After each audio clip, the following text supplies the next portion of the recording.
Don't worry about the next, because it's your boy Chris with the next.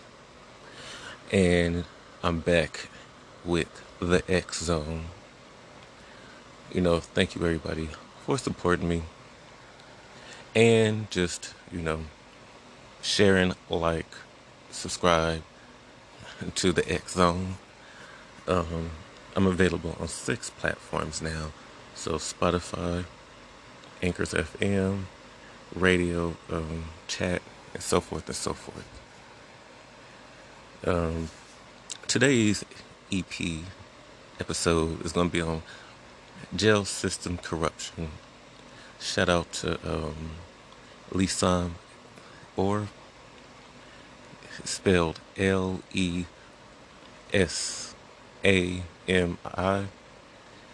space ORE.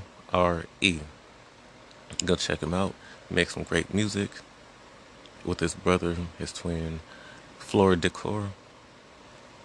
FLOR space DECOR. They have a boy band. They have music out.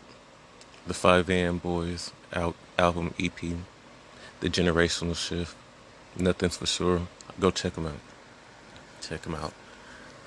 Alright, so first off the top of my head, how jail and prison was created after slavery.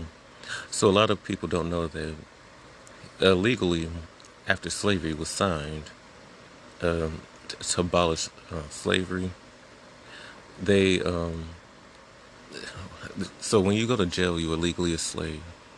It says the Constitution, all forms of slavery is illegal except when you go to the institution of crime, meaning all slavery is illegal except when you go to jail and prison, the big house, the big kahuna. And there's a lot of problematic things with that because, like they say, there's like 300 men that come out of jail and 300 men that go in. And sometimes it's a lot of innocent people that go into jail. And I'm not talking about Pookie or Ray Ray or Little Vato. If your ass robbed 3 banks, raped 2 women, stole 5 cars, then your ass need to stay in jail. But I'm not talking about people. But you got some people that just fit the description. And I'll get into that too a little later. But what I'm talking about, first off, is that yes, prison. When you go to jail or prison, you are legally a slave. And that can be problematic in a way and not problematic. But I think that for me, it's just innocent people going in there. Because you do the crime, you pay the time. But, ain't nobody saying you got to get beat or, male rape or any of that. So, yes, that's why we try to keep a lot of our youth out of jail. Because, you don't want to be like that. So, yes, when you go to jail, you are legally a slave. That's when slavery was basically abolished. But the catch was when you go to jail. And there's a lot of black people, especially black men, and a lot of, Latino people. And the whites only make the minority in jail, as usual. Yes, so, anyways, I'm just speaking to the youth. I'm just speaking to everybody because a lot of people, they want to go in jail and be all these, hard niggas and hard this and hard that. Jail is not like The Orange is New Black. Or it's not like anything you might see on TV. TV only shows a little bit of that. And, like with this youth, I think they need to bring back Scared Straight. Get all them, badass kids in check. Because a lot of these kids, well, they took off Scared Straight because a lot of people was complaining that it was bullying. It ain't bullying. If you're a bully and you out here doing crime, you need to be put in check. And a lot of these, well, with 2020, I always said it was going to be a generational shift of everybody saying, "Oh, you can't say that, you can't do that." But now, I guess since everybody got time on their hands, now it's just like everything's coming out, everything, people getting exposed and revealed and all that. So, the truth, this has been like not a good year, but the good thing about it is a lot of truth that's coming out. And going back to Scared Straight, yeah, they need to bring back Scared Straight. And, like, no, I have not been to prison. I have not been to jail, which is great, especially coming from a minority, a black man. But I do like to do research. I do like to put out truths and everything because, the thing about prison back then, it was just like jail and prison. It was like, oh, like when you get out, you probably have like a mark on you. But like nowadays, it's just like a lot of people, a lot of people is like, oh, well, how did you get in there?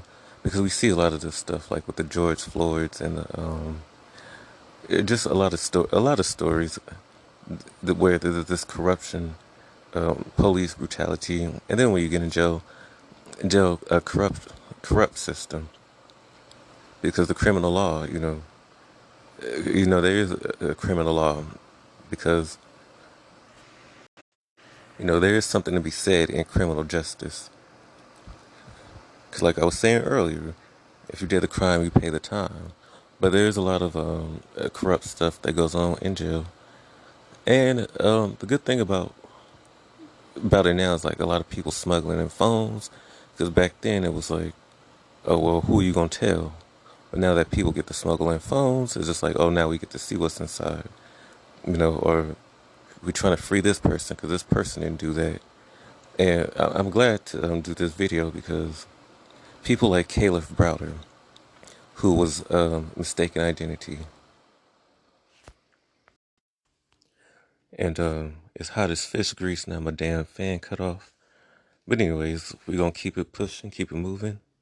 So like I was saying, and it's kind of out of order, but I just made bulletins about what I wanted to talk about.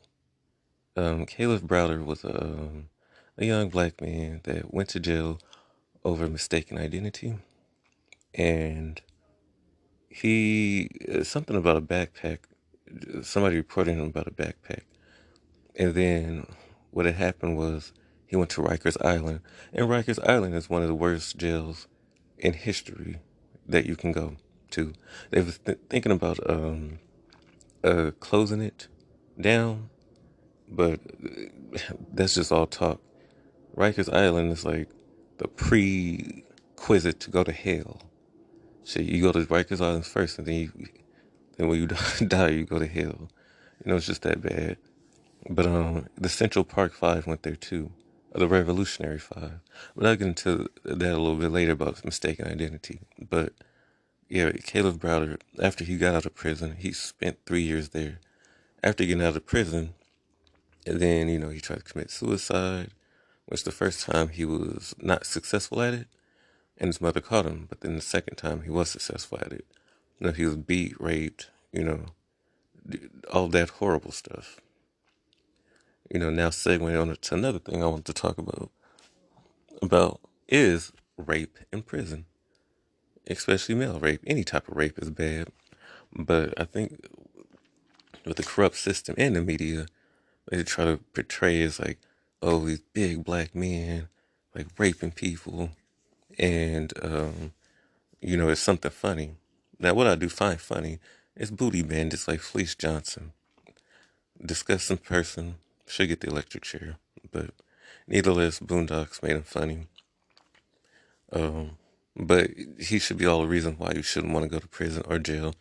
Because, like, a lot of this youth think it's like, oh, I'm a hard nigga. I'm going to do my time and all that. The thing about it is, you not, you need to think about your freedom. You need to think about, is this worth it? Because you can go in there and be like, oh, yeah, I'm hard, and whatever. But think about this. Let's say if you get 5 years in jail, let's say if you You got family. They having birthdays. You can't go. It's not like they're gonna. You can't go. If somebody dies, you can't go to their funeral. If there's a Beyonce having a farewell concert, you can't go. They ain't gonna just let you out and then come back. No, you ain't going nowhere. So like, is your freedom really worth it? Is it really worth going through all of that? No, it's not. Don't let all these rappers and all these people on TV make it seem like, oh, I'm gonna do some time. They just like 6ix9ine, they snitching. Most of them haven't bust no gun. There was a man on YouTube who owns a funeral home who was saying, don't follow all these new rappers because this man created a YouTube video. He owned a funeral home and was saying that the only like when you get killed and when you're in a gang you get killed, the only person that's gonna be burying you is your mother. She's gonna be pulling her last change together to give you a decent burial. Not none of these rappers, not none of your so-called homeboys. And it's the same if you go to prison. They ain't gonna be visiting you in prison or jail. Most of them got warrants, and you know they on the lookout or top 10 most wanted. But segueing back to what I was saying, I don't think rape is funny. You know, and a lot of people make fun of that. And there's a kid. I was a video I was seeing about this kid named Rodney Hullins. He was this Caucasian kid who was mischief. He was like 16 and some mischief. He burned a trash can. And because the trash can said it was flammable, non-flammable. So, of course, they tested out to see if that was true. Him and his brother tested that out. So they did, and he got caught by the police. So I guess, long story short, they didn't know where to put him because it was in Florida, so they didn't really have a penitentiary or juvenile. So they threw him in with the big dogs at 16, and he couldn't really fight back because a lot of those dudes were really bigger than him. So he just kept getting raped, whether it was in the shower, whether it was in his bed, just raped on a daily. So he kept making letters, writing letters to the guards and stuff. And one of the guards that cared about him sent it to the head chief, and the head chief said, he's just another fucking prisoner, that they don't care. So the last letter that Rodney wrote was a suicide note to his family, and saying that he was going to see them on the other side, that if he fight back, he's going to get killed anyways. So that, that's really sad. I thought that was really sad. That's a downer. Why would you just throw him anywhere? Especially just burning a trash can. At least you should have gave him like a $200 fine. That would have been more realistic. But prison time, especially at 16 with a bunch of 20 and 30-year-old, 40, 50-year-old men, no, that was some foul stuff. And it goes to show you that they don't care about, prisoners. And it goes to show some people go in for a bar fight. Some people go in for selling weed illegally, or when it was illegal. I think they should let everybody that's in jail who sold some weed when it's illegal. Now it's legal, so let them out. And I think all those white liberals, I'm gonna blame them because they try to get, niggas put in jail for smoking weed and drinking 40 ounces with their homeboys. But now that weed is legal, now a lot of these white folks, these white liberals, now they open up, weed shops. Or I was seeing that show LA's First Look, the one that comes on after Saturday Night Live, where you can smoke weed, drink wine, and eat some fish. You're supposed to smoke the weed, take a hit, and then eat some fish. It's supposed to bring out some flavor because the weed is herbs. You know, but these are the same people that's trying to get niggas put in jail for smoking that good shit. You know, so I find that real funny. So those people should be let out. It's a non-violent crime. You know, you got people in white collar jail who know that hack stuff, and they get off faster than somebody that's, smoking weed. I mean, selling drugs, non-violent offenders. Also, there's another corrupt thing that I was seeing where prison reform. So there was this on Dateline that they was talking about that, and this white man, he killed. I think he killed his girlfriend. They got into it, and he bashed her upside the head with a toaster. So he went in when he was like about 16, and then he got out when he was 30 because some people changed their lives around. So then he tried to help other prisoners reform themselves. So there was a black man that went into jail when he was 17. He killed his next door neighbor, who was a girl, got into it. And now he's in jail and he's 50, probably 51 now. And he was trying to help him get out and they wouldn't let him out. And he has to wait 2 years so he can appeal again, try to hit the streets. And, you see the injustice of that. Like, for real. Also, I was seeing the same thing where it was a white man who slit his throat. I mean, a white man who slit his wife's throat in front of his 2-year-old and 4-year-old kids. And he only got 4 years in jail. Now you see that the racial injustice. It I can't make this stuff up. Yes, but people should stop joking about male rape in general, because we don't joke about it when it happens to women, and it's damn sure not funny when it happens to men, especially with these booty bandits. This you can go on YouTube and type in booty bandits. So yeah, so all these rappers y'all following, they gonna be snitching like 6ix9ine. And also, and also, I'm glad that they get to like sneak phones in prison because there's a lot of authority abuse as well. You also have a lot of authorities that try to, rape the prisoners or, mistreat them or beat them up. I know Kodak Black was going through that. There's a lot of stories about COs, correctional officers, getting pregnant, you know, all types of fuck shit. Or you gotta do a little something, something, try to get like commissary or try to get out. But, you know, now that there's, cell phones that get to be sneaked in prison, you know, it's starting to expose a lot of corruption that goes on. And, like you do the crime, but yeah, you shouldn't have like a rat infested jail, a roach infested jail, or somebody getting raped.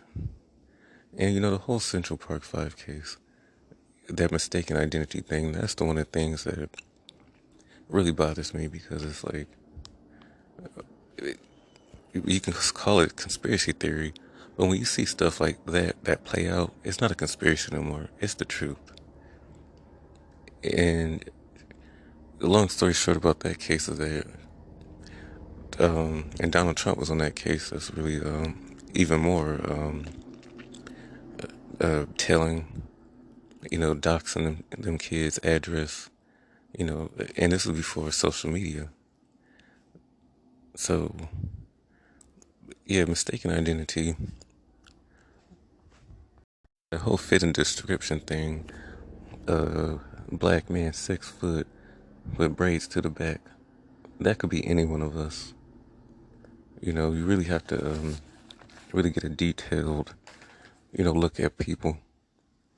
Because like I said, it's easy to go in there now. It's easy to go to jail or prison. And they have to spend a long time in there for something that they didn't even do. Meanwhile, the actual killer was still on the loose and went to prison over something else. And what had happened was how he ended up confessing how the boys got out of jail because the one that got it worse, I think his name is Kevin, or can't remember his name at the moment. But the dude ended up confessing because he wanted to get right with, the Lord. So he ended up confessing, but it's not like, oh, like in a movie, oh, he told and they got out. They had to keep telling it over and over and over again, like almost 20 times before the correctional officer went to the DA and was like, you got somebody in here that's confessing to that Central Park case. And then, that's when the process happened. And I think that's some shady crap. But, like I said, I study criminal law and justice. And, yeah. So that's my take on the jail corrupt system. And I could do a two-part to this because there's so much to get into. So much to get into. Any comments, questions, concerns, let me know. Share, share with everybody you know. Tell them about the X Zone. Till then, this has been Chris with the X Zone. Peace.